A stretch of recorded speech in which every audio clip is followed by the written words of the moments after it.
Bonjour à tous et tous, on m'appelle Steven et ça y est, c'est la fin. Lucifer c'est terminé après tellement de chemin. Je pense que quand on apprécie la série, on ne peut qu'être content de cette conclusion parce que personnellement, je trouve que c'est clairement une saison pour les fans. On a eu la fin qu'on méritait sans trop non plus tomber à fond dans le fanservice, c'était un petit peu ça ma crainte. Ils sont vraiment allés chercher un espèce de petit retour aux sources dont on va parler qui moi personnellement m'a fait énormément de bien. Je considère vraiment que cette saison 6 de Lucifer est parmi les meilleures. Honnêtement. Alors attention, c'est une critique 100% spoiler, donc quittez la vidéo si vous n'avez pas fini encore la saison et revenez un petit peu plus tard. Si vous avez vu la saison du coup, restez sur cette vidéo et dites-moi en commentaire si selon vous, pour une fin de saison, cette saison 6 est plutôt pas mal. J'aimerais bien avoir vos avis par rapport à ça en tout cas. Et nous c'est parti, on se charge de spoiler la saison 6 de Lucifer.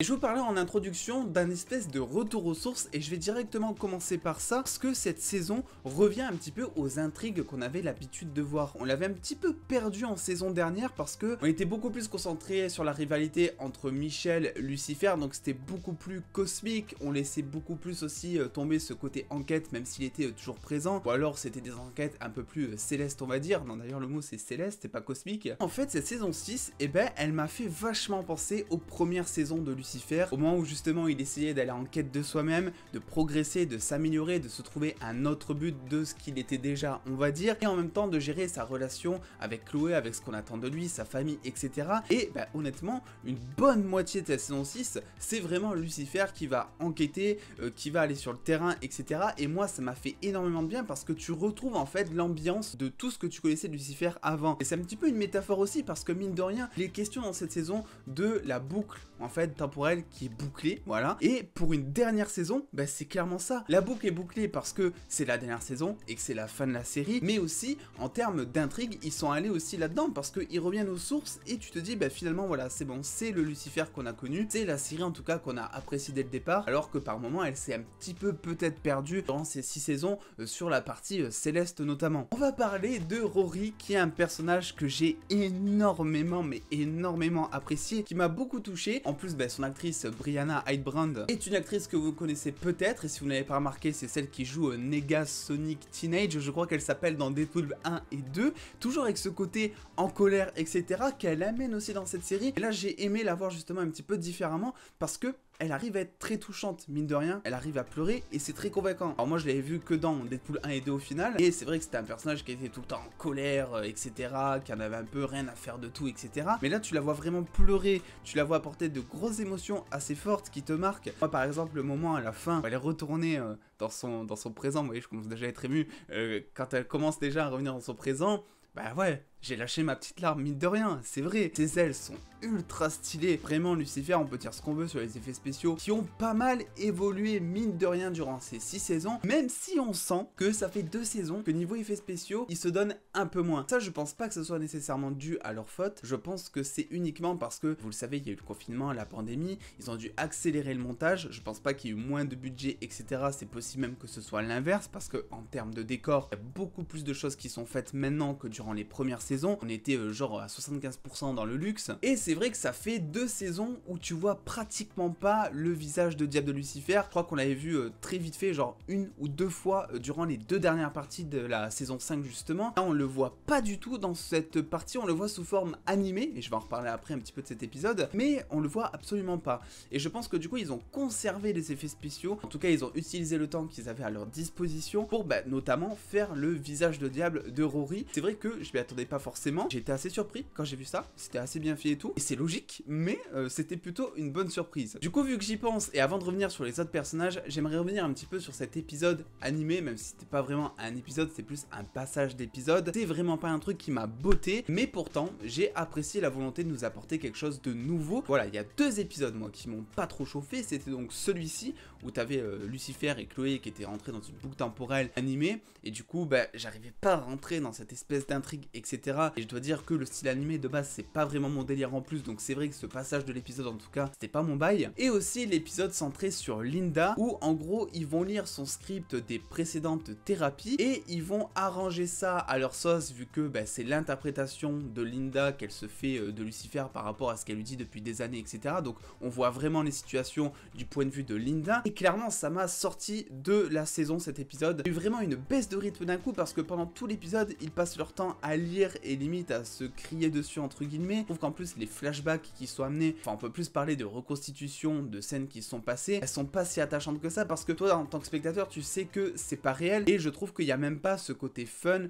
qu'aurait apporté du coup ce côté parodique justement. Donc là-dessus je trouve qu'ils ont peut-être un petit peu raté leur coup. J'aurais peut-être préféré avoir de vrais flashbacks des premières saisons. Alors il y en a eu, clairement il y en a eu quelques-uns, mais à ce moment-là je voulais vraiment avoir tous les flashbacks, parce que on le sait dans une fin de série à quel point on aime avoir des flashbacks, parce que ça marche à tous les coups, ça nous fait pleurer. Ça fait 6 ans que tu suis une série et que là on te remonte des images du passé, etc., que t'as grave kiffé, etc.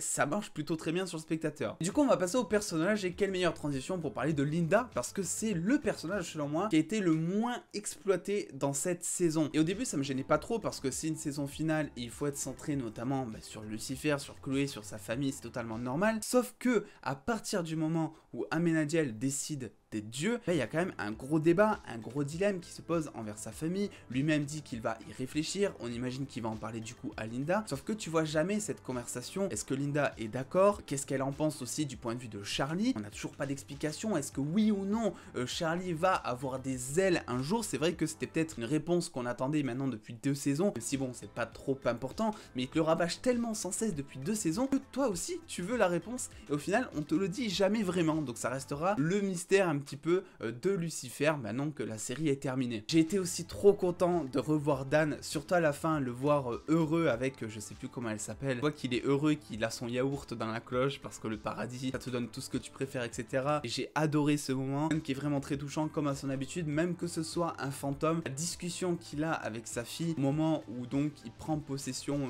de Vincent le mec, je crois qu'il s'appelle, à chaque fois qu'il appelait Vincent le mec, au début il appelait juste le mec, du coup je pensais vraiment que genre c'était LE espace MEC. Genre je pensais qu'il appelait le mec en mode on savait pas son nom, mais en fait non, il s'appelle Vincent le mec. Bref, ça n'a rien à voir, mais vraiment j'ai trouvé ce moment hyper touchant, parce que enfin il peut parler à sa fille, tu vois qu'il est fier d'elle, tu vois en même temps que sa fille, mais elle a tellement évolué depuis la première saison. Et on a aussi enfin une Maze qui est heureuse, et ça fait extrêmement plaisir pour aller notamment avec Eve. Et s'il vous plaît, est-ce que vous aussi vous n'avez pas rigolé quand vous avez vu Adam? Adam était incroyable, c'est-à-dire que quand tu imagines Adam de base, que tu sois religieux ou pas, tu t'en fous, mais tu l'imagines vraiment pas comme ça. Et je trouve que le côté qu'ils lui ont donné un peu bûcheron, c'est totalement du style Lucifer. Alors il y a peut-être, je sais pas, des religieux, etc. qui vont gueuler, comme à chaque fois qu'il y a une saison de Lucifer, et qui ne comprennent pas que cette série est une série, que c'est une fiction, que c'est une parodie. Vraiment voir son côté avec la grosse barbe et tout, voilà, gros macho au départ, etc. Et derrière, tu sens pourtant qu'il est bienveillant. Ben moi j'ai adoré, ça a été vraiment une bonne surprise, tout comme d'ailleurs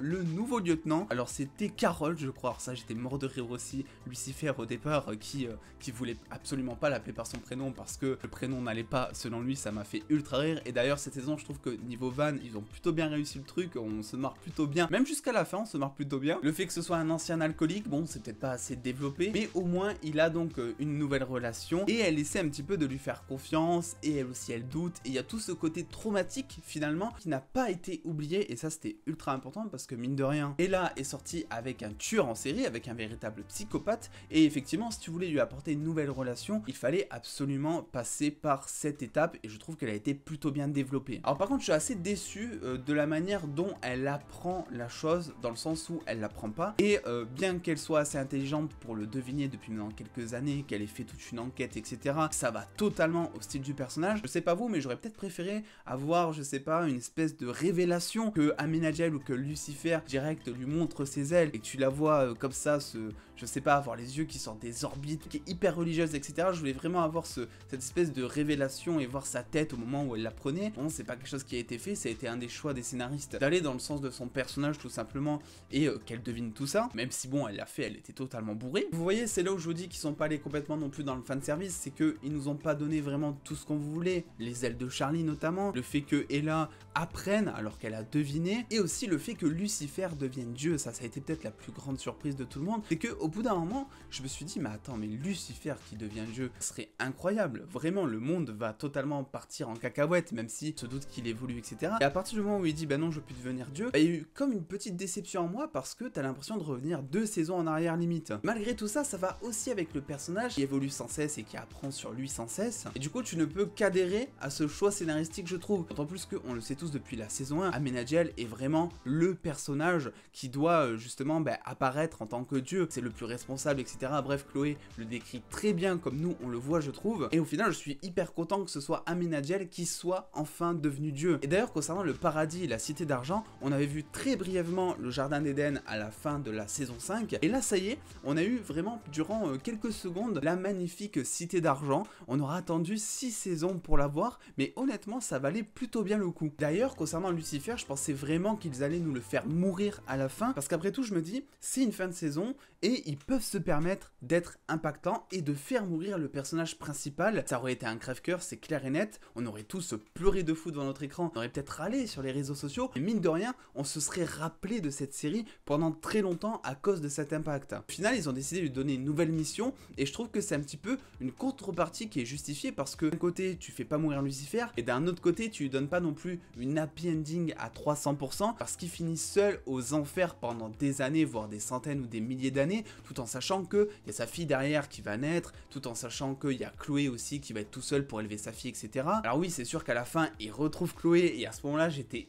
tellement content, vraiment. Amenadiel qui lui dit je vais t'amener à la maison, et on comprend pas à ce moment là qu'il s'agit des enfers, et du coup c'est vrai que le voir en tant que psy de la même manière que Linda, j'avoue c'était du génie, et moi j'ai grave adoré. Pour finir, comme mot de la fin, cette saison pour moi c'est un sans faute. Alors oui, il y a quelques fonds verts des fois qui sont un petit peu ratés, notamment quand Dan est en mode fantôme, mais vous savez quoi, on s'en fout parce que c'est la dernière saison, et je trouve qu'ils ont fait vraiment un travail exceptionnel, étant donné en plus les circonstances du Covid, etc. Lucifer qui a parcouru un grand chemin, je parle de la série ici qui aurait dû être annulée je crois en saison 3, qui a été rachetée par Netflix pour avoir une saison 4, une saison 5 et ensuite une saison 6, on devait avoir juste 5 saisons de base, et je trouve que cette série a un des plus beaux chemins de série parce que ils auraient pu encore continuer. Lucifer a été un réel succès sur Netflix, c'est toujours top 1, top 2 sur la plateforme. Ils ont décidé d'eux-mêmes de s'arrêter à la saison 6 après tout le chemin qu'elle a parcouru, et je pense que c'est le bon choix. C'est pour ça que les séries pour moi qui dépassent généralement 5-6 saisons, c'est toujours assez risqué parce que t'as plus grand chose à dire, donc t'es obligé d'introduire de nouveaux personnages pour les redévelopper à nouveau, faire mourir des anciens, etc. Ça tourne un petit peu en rond, et je trouve que honnêtement Lucifer est une des séries Netflix qui s'en est le mieux sortie durant ces 6 années. Bref voilà, c'était le plus important de ce que j'avais à dire sur cette saison que j'ai énormément apprécié, qui m'a fait lâcher des larmes à plusieurs reprises, qui m'a fait sourire aussi plusieurs fois grâce au charisme de Tom Ellis, à son ambiance, à l'écriture de son personnage, à ses vannes qui sont à chaque fois incroyables pour moi et qui frappent en plein dans le mille honnêtement. N'hésitez pas dans tous les cas à me dire en commentaire ce que vous en avez pensé, comme toujours à mettre le petit pouce bleu si cette vidéo vous a plu, et à venir me suivre sur les réseaux sociaux pour avoir beaucoup plus de news en exclusivité et en avance. Et en attendant les dos, prenez soin de vous, faites-vous bien kiffer, des bisous les dos.